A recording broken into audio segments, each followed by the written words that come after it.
안녕하십니까. 도겸입니다.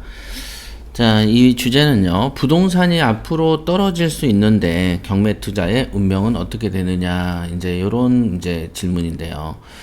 이런 궁금증은 사실은 이제 우리가 경매를 공부하는 사람도 궁금하지만 경매를 이제 시작하려는 입장에서는 더더욱 궁금하죠. 왜냐면 뭐 그렇게 손쉽게 선택하고 싫으면 나가고 하는 그런 어떤 공부가 아니기 때문에 경매 공부는 사실상 굉장히 그 무게가 있죠. 그다음에 이거를 물론 우리가 이제 영어 같은 거를 공부하면 이건 10년 공부하고 뭐 3년 공부해 가지고도 어떤 경지에 이르기는 어렵지만은 경매는 솔직히 말하면 몇 개월이면 된단 말이에요. 그러니까 이제 우리가 이제 운전면허를 딸 때도 통상적으로 보면 운전면허를 딸 때 보통 2달 정도 걸렸던 것 같은데, 한 달은 이론 시험 보고 한 달은 실기 시험 보고 뭐 이런 식으로 했었던 것 같아요. 그러니까 공부량으로 보면은 사실상 그 경매라는 것을 굳이 막 이렇게까지 오래 투자했는데 경기가 안 좋아지면 안 되잖아요라는 어떤 그 본전 생각할 정도로 이렇게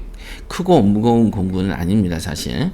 물론 이제 다른 데서 배우거나 어떻게 경매를 할지 모르는 입장에서는 어떤 데서는 권리분석만도 6개월씩 가르치고 이것저것 잡다하게 배우면 1년씩 배우더만, 그래서 1년씩 배워가지고도 그거를 스스로 하지 못하고 그 다음에 스스로 어차피 못하기 때문에 어떤 동료들이 있는 커뮤니티가 있어야 되는데, 이런 커뮤니티도 없는 입장에서 혼자 공부하고 이렇게 몇 개월 지나버리면은 외로워지죠. 그 다음에 이제 실력을 오르지도 않고.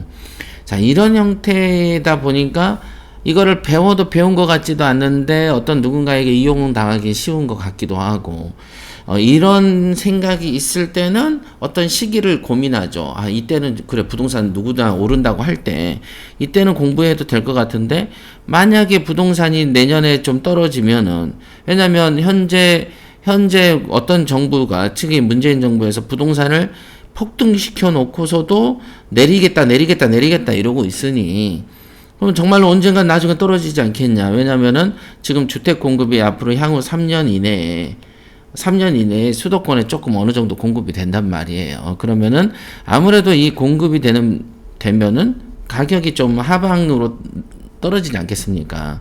자, 이런 분위기 속에서도 경매 공부를 해야 됩니까? 라는 생각이 들 수도 있습니다. 그러니까 우리가 2019년에 6.17 사태 때문에 우리가 이제 헌법소원도 내고 그랬습니다만은 모든 부동산 정책이 거의 한 30번 정도를 이 문정권에서 30번 정도죠. 그러니까 사실상 5년 가까운 세월 동안 30번이면은 얼마야? 5년이면 60개월이니까 2개월에 한 번씩 부동산 정책을 내놓는 건데 아무 효과도 없이 부동산만 이렇게 폭등시켜 놨단 말이에요.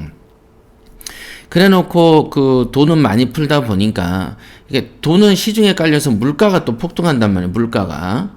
그래서 물가가 폭등하니까 이것 때문에 돈을 잡으려고 시중에 대출을 대규모로 억제를 해놨단 말이에요. 억제를. 지금 한 2달 전부터 대출을 심각하게 억제를 해서 지금 현재 사람들이 힘듭니다. 많이. 자, 그러면 이 억제 정책을 하다 보면은 언젠가 이게 이제 이 억제 정책이 실패하거나 뭔가 이렇게 금융위기 포퓰리즘적으로 돈을 뿌리다 보면은 이제 부도가 납니다. 부도. 그게 옛날에 이제 IMF 때 같은 건데, 일단은 그런 금융의 위기가 들어 닥치면은 부동산이 좀 폭락을 하죠. 사실 그렇습니다. 그 2008년도에 서브프라임 사건이 전 세계적으로 겪었기 때문에 이걸 겪지 않으려고 미국에서도 굉장히 고민하고 있거든요. 고생하고 있고요. 노력 중이고요. 이런 상태입니다. 그랬을 때 이런 어떤 격변의 시기를 맞이할 때, 예를 들면 2019년에 부동산 억제 정책을 쓰면서 임대사업자를 악마화시키고 적대시하는 그 행위를 통해서 부동산은 안 좋은 거야, 부동산을 많이 갖는 것은 나쁜 놈이야 라고 말을 실컷 했는데, 실제로 부동산을 가진 사람이 부자가 되고 그렇지 않은 사람은 주거의 사다리가 끊겨버리는 거가 현실로 목격이 됐단 말이죠.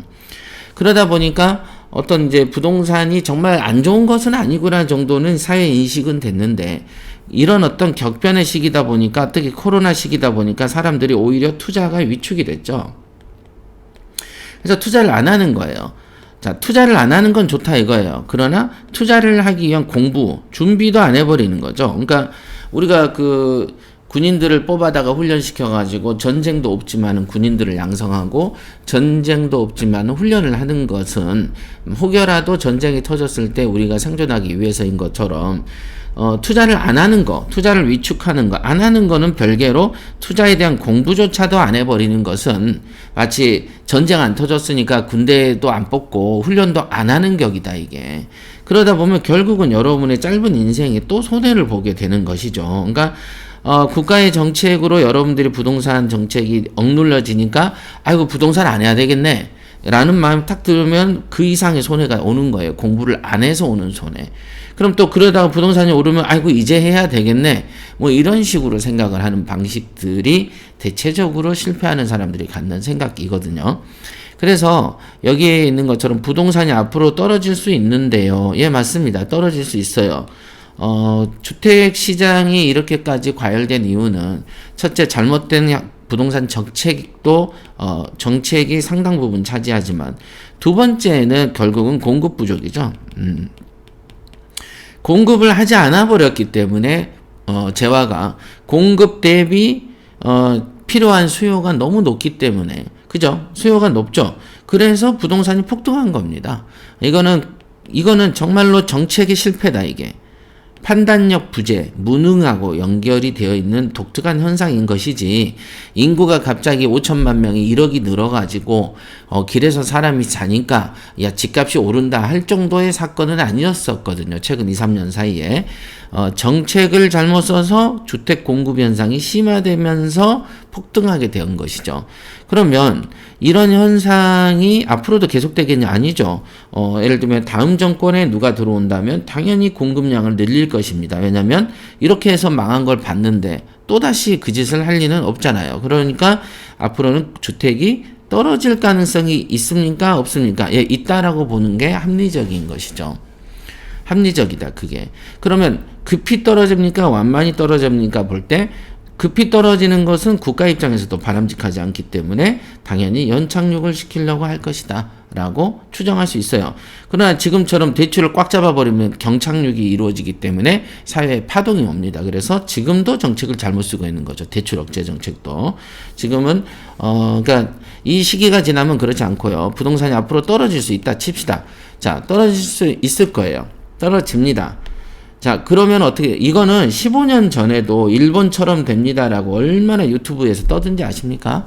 유튜브에서 떠드는 애들이 현재 수많은 경제 실무진으로 들어가 있습니다. 그러다 보니까 폭락론자들이 서온 설계대로 하다 보니 폭등해버린 케이스가 되는 겁니다. 그래서 그건 일본하고 우리나라 비교가 안 되죠. 땅 넓이부터 시작해서. 자, 앞으로 떨어질 수 있는데요. 그때도 경매 투자 운명은 어떻게 됩니까? 예, 굿입니다. 굿. 제가 경매를 시작할 때도 IMF 막 시작해서 수많은 경제가 부도나고 회사가 부도나고 자살률이 높아지는 그 시기에 경매를 시작했고, 제가 그 시기에 경매를 할 때, 단위 시세조사를 하러 다녔을 때, 공인중개사들이 하는 말이 요즘에 누가 부동산을 사고 파냐 이런 말도 많았고 명도도 정말 어렵고 뭐 등등등 뭐 그냥 부정적인 얘기들밖에 없어요. 그러나 그때 부동산 투자 산 사람들은 지금 부자로 편하게 살고 그때 부정적인 사람들은 현재 별 일 없이 산다는 것이죠.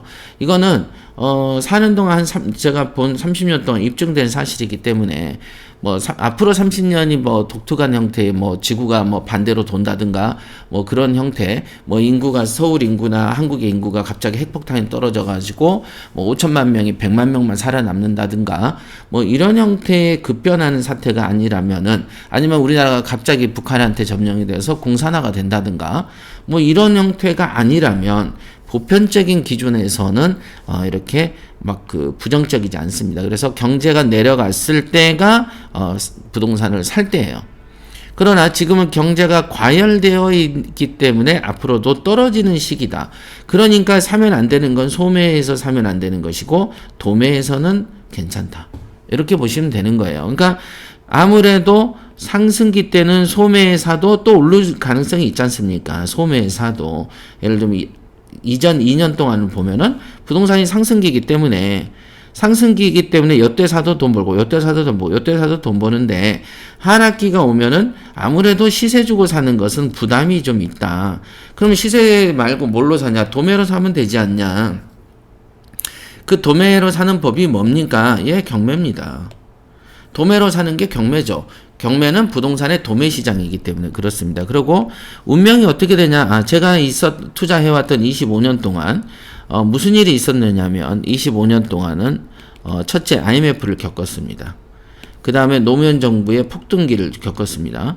그저 IMF 때를 겪었고, IMF 때를 아시죠? 부동산 불패 신화가 처음 깨졌을 때입니다. 대한민국 역사상. 그 다음에 노무현 정부 때 폭등했습니다. 그 다음에 이명박 정부 때 서브프라임 사건 터지면서 조금 내려갔습니다. 박근혜 정부 때 찌끔 올랐습니다. 그 다음에 현재 문재인 정부 때 이렇게 돼버렸죠. 그러면 이런 떨어진 폭락 장세가 2008년하고 98년에 있었어요. 이때도 사서 돈을 벌었고 사고 팔고 해서 노무현 때 오를 때도 사고 팔아서 돈 벌었고요. 현 정부 문재인 정부 때도 가지고 있는 부동산이 급등해서 또 돈을 번다 이게.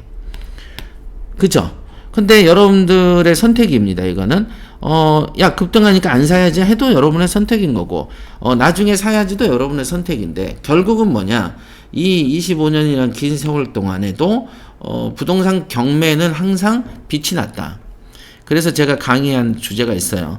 불황일수록 빛이 나는 경매 투자 이런 게 제가 쓴 책에도 있고 그 다음에 제가 하는 특강에도 이런 게 있습니다. 그래서 불황일수록 선택해야 되는 것이죠.